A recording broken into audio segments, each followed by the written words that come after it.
Hello guys, welcome to my channel. My name is Arjun S Pawar. Guys, इससे पहले वाली video में पॉलिनोमियल के चैप्टर में हमने डिस्कस कर लिया था what is the meaning of polynomial, kinds of polynomials and guys हमने और डिस्कस किया था एक पॉइंट जिसमें हमने फाइंड आउट किए थे जीरोज। मैंने वहाँ आपको समझाया था कि जीरोज का मीनिंग क्या होता है। गाइज वहाँ पे जीरोज का मीनिंग जो हमने डिस्कस किया था गाइज, वो मैंने आपको बताया था कि जीरोज का मीनिंग होता है तो वो वैल्यू जो उस गिवन पॉलिनोमियल को सेटिस्फाई कर दे। ओके गाइज, तो सेम गाइज आज मैं जीरोज पे एक और टॉपिक लेकर आया हूँ और उसमें आप समझेंगे आप जीरोज किस तरह से फाइंड आउट करते हैं और कुछ कंडीशन में आपको जीरोज बताएगा कि ये क्या इसके जीरोज हैं क्या, यानी उस बात को आपको समझाना होगा कि यदि वो कोई कंडीशन किसी की जीरोज हो सकती है तो वही हो सकते हैं वो उसके जीरोज जो उस कंडीशन को यानी उस पॉलिनोमियल को सेटिस्फाई कर रही होगी गाइस। ओके, तो आइए गाइस समझते हैं। देखिए, जीरोज ऑफ ए पॉलिनोमियल में इससे प्रीवियस वाली वीडियो में डिस्कस कर चुका हूं, एक दो क्वेश्चंस उसी पे ही। आज का मेरा टॉपिक जीरोज पे ही है गाइस। ओके, तो ध्यान से समझेंगे गाइस। मैंने कहा पी एक्स यानी कोई भी फंक्शन, पी एक्स का मतलब कोई भी फंक्शन मेरे लिए एक पॉलिनोमियल है जिसमें if p a is equal to zero रखनी है। उसने कहा कि एक्स के रिप्लेस पे तुम ए पुट करते हो और उस पॉलिनोमियल की वैल्यू जीरो आ जाए तो then we say that a is a zero of the polynomial of p x. समझ में आ गया एक बात? यानी एक्स के रिप्लेस पे ए पुट करने पर उसने उस पूरे पॉलिनोमियल को यदि जीरो बना दिया तो इसका मतलब क्या है कि ये जो पॉइंट हुआ ए वो उसका जीरोज हो गया। यही मैंने आपको इससे प्रीवियस वाली वीडियो में समझाया था गाइस कि वो वैल्यू जो उस गिवन पॉलिनोमियल को सेटिस्फाई करती है। सेटिस्फाई का मतलब क्या होता है कि उस पॉलिनोमियल की वैल्यू को जीरो ला दे। ध्यान रखना इस चीज का, पॉलिनोमियल की वैल्यू क्या आ जानी चाहिए गाइस? जीरो आ जानी चाहिए। तो उसको आप कॉल करते हैं guys zeros of a polynomial. Okay guys, तो अब देखिए गाइस क्या लिखा हुआ है यहाँ पे, कोई फंक्शन लिखा हुआ है पी एक्स। पी एक्स की वैल्यू कितनी है? एक्स स्क्वायर माइनस के 8x प्लस के 15। ओके, ये कोई पॉलिनोमियल है। अब इस पॉलिनोमियल में x के रिप्लेस पे आपने क्या पुट कर दिया? 3 पुट कर दिया है। जब आपने x के रिप्लेस पे 3 पुट किया तो आपके पास कितना आ गया? ध्यान रखिए, 3 का स्क्वायर माइनस 8 इंटू 3 प्लस 5। कितनी वैल्यू आई है आपके पास? जीरो आ गई गाइज। तो इसका मीनिंग क्या हो गया कि इसका मीनिंग ये हो गया गाइज कि x इक्वल टू जो आपने 3 पुट किया तो 3 क्या हो गया? इस पूरे पॉलिनोमियल का जीरोज बोला जाएगा। ओके, जीरोज क्या बोला था गाइज? जीरोज है। जीरो का मतलब भी वही होता है, यानी एक जीरो का मतलब है एक कंडीशन होगी, एक वैल्यू जो उसको सेटिस्फाई। दो मतलब जीरोज। आगे बात समझ में गई यहाँ पे। ओके, अब इसने क्या लिखा? पहला point, a zero of a polynomial need not to be zero. मतलब समझ में आ गया, ये जरूरी नहीं है कि एक पॉलिनोमियल की जो जीरोज होंगे वो जीरो ही हो, ऐसा नहीं हो सकता। ऐसा जरूरी नहीं है, आवश्यक नहीं है। ठीक है ना, समझ पा रहे बात को? जीरो में भी zero of a polynomial. Zero का मतलब, ये जीरो मतलब वो शून्य नहीं बात करो, मैं उस शून्य की बात नहीं कर रहा हूं, जीरो के बारे में बात नहीं करो। ये जीरो ऑफ ए पॉलिनोमियल, किसी पॉलिनोमियल का जीरो यानी वो वैल्यू जो उसको क्या करती हो गाइस? सेटिस्फाई करती हो, वो कंडीशन के बारे में डिस्कस कर रहा हूं। क्यों अगर जरूरी नहीं है कि वो जीरो हो सके, ऐसा कोई जरूरी नहीं है, लेकिन जीरो में भी जीरो ऑफ ए पॉलिनोमियल। लेकिन हम जीरो को क्या बोल सकते हैं? एक पॉलिनोमियल का जीरोज कह सकते हैं। ठीक है guys, find the zeros of the polynomial in each of the following case. अब आपको क्या कर रहा है सेकंड क्वेश्चन में गाइज? सेकंड क्वेश्चन में ये लिख रहा है कि गाइज कि आपको उस पॉलिनोमियल के जीरोज फाइंड आउट करने हैं। एक जीरो, एक वैल्यू फाइंड आउट करे तो जीरो, दो वैल्यू फाइंड आउट करते तो जीरोज। ये इसकी प्लूरल वर्ड होती है guys. Okay, in each of the following cases. तो पी एक्स की value x plus 1 x plus 2 है। तो जब भी आपको गाइज जीरोज फाइंड आउट करने होते हैं, गिवन पॉलिनोमियल को जीरो के इक्वल रख देना। गिवन पॉलिनोमियल को जीरो के इक्वल, तो वहां से आप फाइनली गेट कर लेंगे उसके जीरोज। तो मैंने x प्लस 1 x प्लस 2 को जीरो के इक्वल रख दिया और यहां से या तो ये जीरो होगा या ये जीरो होगा। तो x प्लस 1 को equal to zero, x plus 2 equal to zero, यहां से x की वैल्यू -1 एंड x की वैल्यू -2 फाइंड आउट होगी गाइज। ओके, तो ये फाइंड आउट हो गया आपको जीरोज। सेम केस ये guys, p x equal to x square minus 2x। मैंने आपको क्या कहा कि जब भी हमें जीरोज फाइंड आउट करने होते हैं तो हम गिवन पॉलिनोमियल को जीरो के इक्वल रख देंगे। हमने गिवन पॉलिनोमियल को जीरो के इक्वल रख दिया। एक्स स्क्वायर माइनस के 2x इक्वल टू 0 हो गया। इसमें से x कॉमन तो x माइनस 2 इक्वल टू 0। तो यहाँ पे x की दो वैल्यू हो सकती है, या तो ये 0 होगा या ये 0 होगा। तो आपने x की वैल्यू तो 0 ली और एक x माइनस 2 को 0 के इक्वल रख के यहाँ से x की वैल्यू 2 लिख दी। ओके गाइज, आई होप ये दोनों क्वेश्चन आपको समझ में आ गए होंगे गाइज। आइए गाइज नेक्स्ट क्वेश्चन की तरफ चलते हैं। देखिए क्या लिखा हुआ है। Verify whether the following are zeros of the polynomial indicated against them. उन्होंने कहा verify whether the following are zeros of the following indicated against them. मतलब क्या है, आपको एक पॉलिनोमियल गिवन होगा, उसके सामने उसकी वैल्यू गिवन होगी x की, और ये बताना होगा कि क्या ये पॉलिनोमियल की जो वैल्यू हो है या नहीं है। मतलब क्या, यानी क्या ये वैल्यू इसका जीरोज है। जीरोज का मतलब क्या है कि यदि ये वैल्यू मैं इस पॉलिनोमियल में पुट करूं और इसकी वैल्यू को इसने यदि 0 बना दिया, तो इसका मीनिंग ये हो गया कि ये जो वैल्यू होगी वो इस पॉलिनोमियल की जीरोज होंगी गाइज। आई होप अब आप मेरी बात को समझ रहे होंगे गाइज। ओके, क्योंकि मैं आपको जीरोज का मीनिंग बहुत अच्छे से समझा चुका हूं कि जीरोज का मीनिंग क्या होता है guys, satisfy the given condition. और सेटिस्फाई का मतलब क्या है कि जिस पॉलिनोमियल में आप वैल्यू को पुट करते हैं, यदि उस पॉलिनोमियल की वैल्यू को 0 ला दे वो वैल्यू, तो उसको हम क्या बोलते हैं, zeros of the polynomial. Okay guys, तो देखिए px पॉलिनोमियल था, px 5x माइनस 4।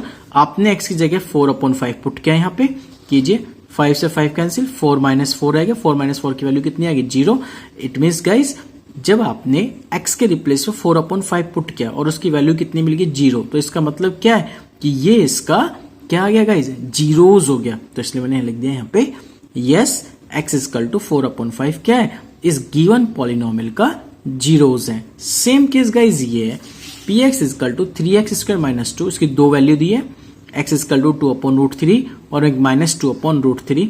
हमने पहले x के रिप्लेस पे 2/√3 पुट किया, 3 इंटू 2/√3 का होल स्क्वायर माइनस 2 कैलकुलेट किया, कैलकुलेट करके 4 माइनस 2 ये आया 2। 0 तो नहीं आया ना, 0 आना कंपलसरी है, क्योंकि जब मैं x के रिप्लेस पे कोई वैल्यू पुट करता हूं गिवन पॉलिनोमियल में और उसकी वैल्यू हमें यदि 0 ना मिले, तो इसका मतलब क्या है कि ये इसका जीरोज नहीं है। Okay guys, same minus 2/3 put किया, तो 3 इंटू माइनस 2/√3 का स्क्वायर माइनस 2, माइनस 2 का स्क्वायर 4, √3 का स्क्वायर 3, कैंसिल आउट किया तो 2 आ गया। यानी इसका मतलब 2/√3 और माइनस 2/√3 इस गिवन पॉलिनोमियल का गाइज जीरोज नहीं है। तो आई होप गाइज अब आपको ये बातें समझ में अच्छे से क्लियर हो गई होंगी कि जीरोज किस तरह से हम लोग फाइंड आउट करते हैं, और जब हमें x की वैल्यूज गिवन करके उसे हमें गिवन पॉलिनोमियल पुट करनी होती है और ये बताना हो कि ये इसके जीरोज हैं या नहीं, तो ये भी आप अच्छे से सीख गए होंगे गाइज अब। ओके गाइज, चलते गाइज नेक्स्ट एग्जांपल की तरफ। Let's see guys. देखिए गाइज नेक्स्ट एग्जांपल क्या लिखा हुआ है। नेक्स्ट एग्जांपल लिखा guys, find the value of the polynomial. मुझे उस पॉलिनोमियल की वैल्यू बताओ। कितने पर बतानी, ये पॉलिनोमियल है, इसकी वैल्यू x इक्वल टू 1/2 पर बतानी है। यानी कोई पॉलिनोमियल गिवन है आपके पास और इस पूरे पॉलिनोमियल की वैल्यू x इक्वल टू 1/2 पे बतानी है। तो गाइस कैसे बताएंगे आप x इक्वल टू 1/2 पर इस पूरे गिवन पॉलिनोमियल की वैल्यू? कुछ नहीं करना है गाइस, इसे पहले px बोल दीजिए। कोई भी पॉलिनोमियल है उसको उसके अकॉर्डिंग रिप्रेजेंट कीजिए, नेम के अकॉर्डिंग। x वेरिएबल है तो x के साथ, t वेरिएबल होगा तो t के साथ, y वेरिएबल होगा तो y के साथ। यानी आपने यहां रख दिया px equal to 5x minus 4x square plus 3 हो गया। अब आपको करना क्या है, जहां जहां x है वहां 1/2 रिप्लेस कर दीजिए। x की जगह 1/2 पर दो पूरे क्वेश्चंस में, जहां जहां x है तो आपने कैलकुलेट किया 1/2 माइनस 4 1/2 का होल स्क्वायर प्लस 3, जहां x से फॉल नहीं, और बाकी कंडीशनों को एज इट इज रखते हैं। कैलकुलेशन किया, कैलकुलेशन में आप स्ट्रॉन्ग है ये गाइस। 5/2 माइनस के 4 1/2 का स्क्वायर 1/4 प्लस 3, 4 से 4 कैंसिल हो गया, -1 प्लस 3 के एलसीएम ले लिया, एलसीएम लेकर कैलकुलेट किया, आंसर आया 9/2 गाइस। तो आई होप गाइस ये कॉन्सेप्ट आपको अच्छे से समझ में आ गया होगा। चलिए गाइस इसी से रिलेटेड एक और क्वेश्चन करते हैं हम डील। ये लिखा फाइंड f√2 की वैल्यू बताओ क्या होगी इफ यदि function x square plus √2x plus 1 हो। यानी ये कोई पॉलिनोमियल दे दिया मुझे उसने और कह रहा है कि इस पॉलिनोमियल की वैल्यू बतानी कितने पर, f√2 पर। तो बता देंगे गाइस, यानी x की रिप्लेस पे क्या पुट करना है गाइस, √2 पुट करना को कह दिया। तो x के रिप्लेस में जहां जहां x पूरे में वहां क्या पुट कर दीजिए गाइस, √2 तो रख दीजिए। x के रिप्लेस पे √2 रखा तो √2 का स्क्वायर प्लस √2 इंटू √2 प्लस 1, ये आ गया गाइस। ओके, √2 का स्क्वायर 2, √2 इंटू 2 2 प्लस 1 कितना है गाइस, 5। ओके गाइस, तो आई होप अब आप मेरी बात को अच्छे से यहाँ पे क्लियर समझ गए होंगे। चलिए गाइस एक और एग्जांपल समझते, क्या है नेक्स्ट एग्जांपल, आइए। उसने कहा यदि इफ x इजिकल टू 2 एक जीरो है ऑफ द पॉलिनोमियल, इस पॉलिनोमियल का उसने कह दिया ये ऑलरेडी जीरो है। जीरो है तो ऑलरेडी आपको पता है कि इस पॉलिनोमियल को क्या करेगा, ये सेटिस्फाई कर जाएगा, नो टेंशन। कह रहा है कि then the value of p, तब मुझे p की वैल्यू बताओ। यानी इसने कहने का मतलब क्या है, बहुत ध्यान से समझना। उसने ये कहना चाहा गाइस कि इस पॉलिनोमियल का ये जीरोज है, तो मुझे एक बात बताओ, यदि ये इसका जीरो है तो इसका मतलब क्या होगा, ये वाला पॉइंट इस पूरे को क्या कर रहा होगा, सेटिस्फाई करके आंसर कितना ला रहा होगा पॉलिनोमियल का, जीरो। क्योंकि पॉलिनोमियल का आंसर यदि जीरो आएगा तो इसका मतलब, यदि जीरो आंसर आ गया तो इसका मतलब क्या है गाइस कि 2x² plus 3x minus p कोई मेरे पास पॉलिनोमियल था। जैसे मैं इसमें x की जगह क्या पुट कर दूं और 2 पुट कर दूं तो इस पूरे का आंसर किसके इक्वल आएगा, जीरो के। क्यों लिख रहा हूं जीरो के आंसर, क्योंकि आपको पता है कि जो कंडीशन किसी गिवन पॉलिनोमियल की जीरो कर्ल होती है तो उसका मीनिंग होता है कि उस पॉलिनोमियल की वैल्यू का आंसर जीरो आता है। तो ये इसका जीरो है, तो इसका मतलब क्या है कि ये वाला पॉइंट इसको पूरे को क्या कर रहा है, सेटिस्फाई कर रहा है। सेटिस्फाई कर तो इस पूरे पॉलिनोमियल की वैल्यू कितनी आ जाएगी, जीरो। कब आएगी जीरो, जब मैं पूरे पॉलिनोमियल में x के रिप्लेस पर क्या पुट कर दूंगा गाइस, 2 पुट कर दूंगा। तो जहां जहां x है वहां मैंने यहाँ पे 2 पुट कर दिया गाइस। तो कर दीजिए 2 इंटू 2 का square plus 3 into 2 minus p। तो यहां से कैलकुलेट हो गया मुझे p की वैल्यू। तो गाइज ये भी सीख गए कि यदि उस पॉलिनोमियल का एक जीरो गिवन हो और पूछ लेता हो किसी अननोन की वैल्यू को, तो आप आसानी से समझ गए होंगे कि हम कैसे फाइंड आउट करते हैं। ओके गाइज, अब गाइज एक नोट है आपके लिए, ये क्या है, nth degree polynomial can have at most n real zeros. इसका भी मैं समझा देता हूं आपको। ये कहना चाह रहा है कि जितने भी पॉलिनोमियल आप पढ़ना चाहोगे पढ़ लीजिए, उनकी जितनी हाईएस्ट पावर होगी उन पॉलिनोमियल की, उसके एटमोस्ट अधिकतर उतने ही जीरोज होते हैं जितनी उसकी पावर होती है। अब मेरी बात समझ में आ गई। यदि आप क्वाड्रेटिक पॉलिनोमियल रीड कर रहे हैं, 2x², x की हाईएस्ट पावर 2 है, तो उसके एटमोस्ट अधिकतर कितने जीरोज हो सकते हैं, केवल एटमोस्ट 2 जीरोज हो सकते हैं।